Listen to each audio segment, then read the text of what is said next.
She could have been on our list most any year, but this year was tailor-made for her, since she was reputedly the inspiration for the hit film, The Devil Wears Prada.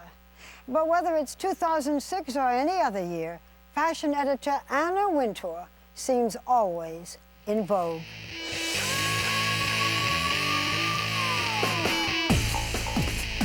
In the world of fashion, everything changes, except for Anna Wintour and her power.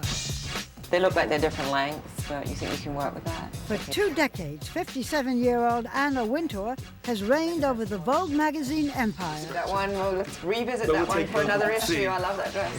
Making it the most profitable magazine of its kind, and developing 3 new magazines, Teen Vogue, Men's Vogue, and Vogue Living. These were the 2 pictures that we're actually considering for the cover. Where's the other one? We met in her New York office, where she and editor-at-large Andre Leontali were choosing photos for the January issue of Vogue, featuring Angelina Jolie.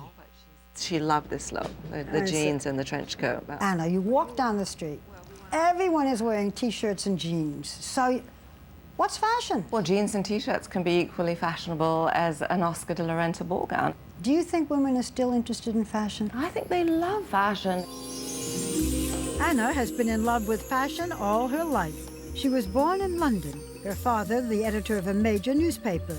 She dropped out of school and got her first job at 16. At age 25, she arrived in America, eventually landing the top job at Vogue.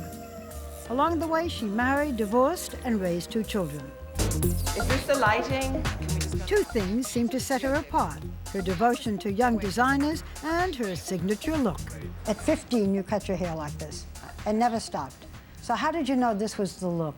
Because it's the Anna Wintour look. I'm sure it's very boring and I should change, but every time I've tried, it hasn't worked. Meryl Streep's brilliant performance as a tough fashion editor in this year's hit film, The Devil Wears Prada, was supposedly based on Anna. Oh, good morning, Miranda. Get me Isaac.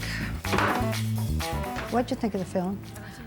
I thought the film was really entertaining. I mean, anything that makes fashion entertaining and glamorous and interesting is wonderful for our industry, so I was 100% behind it.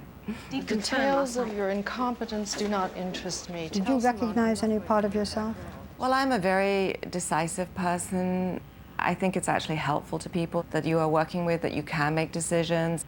So if Meryl seemed somewhat strong, I respect that. You have no style or sense of fashion. I think that depends on what you're... No, that wasn't a question. Is it true that the women who work in Vogue have to be particularly stylish? No jeans, no... You know. Well, hopefully they come to Vogue because they love fashion, and we expect, we don't dictate a certain style of dress.